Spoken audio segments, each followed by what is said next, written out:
Kannur urban നിധി limited തട്ടിപ്പ് കേസിൽ പ്രതികളുടെ ജാമ്യാപേക്ഷ ഹൈക്കോടതി തള്ളി. പ്രതികൾക്കെതിരെ മതിയായ തെളിവുകളുണ്ടെന്ന് ഹൈക്കോടതി വ്യക്തമാക്കി. ആന്റണി സണ്ണി, ഗഫൂർ കെ എം എന്നിവരുടെ ജാമ്യാപേക്ഷയാണ് തള്ളിയത്. ശ്രീകാന്ത് കൊച്ചിയിൽ ചെയ്യുന്നു. ശ്രീകാന്ത്, വിവരങ്ങൾ.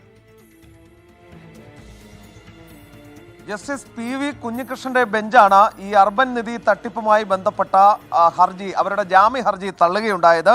പ്രതികൾക്കെതിരെ മതിയായ തെളിവുകളുണ്ട് എന്ന് ഹൈക്കോടതി പറയുന്നു. 40 കോടി രൂപയുടെ തട്ടിപ്പിൽ പ്രതികളായ ആന്റണി സണ്ണിയും ഗഫൂർ കെ എമ്മും ഉൾപ്പെട്ടതായി അന്വേഷണ സംഘം ചൂണ്ടിക്കാട്ടുന്നു.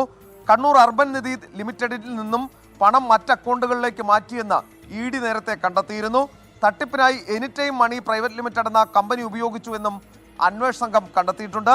കേസ് അന്വേഷണം പൂർത്തിയായി. ആവശ്യമായ എല്ലാ തെളിവുകളും സമർപ്പിച്ചതായി എൻഫോഴ്സ്മെന്റ് ഡയറക്ടറേറ്റ് കോടതിയെ അറിയിക്കുകയും ചെയ്തു.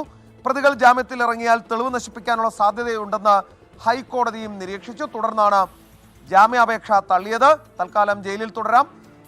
ഈ കേസ് തുടർന്ന് ഇനി വിചാരണ കോടതിയിലേക്കാണ് എത്താൻ പോകുന്നത്.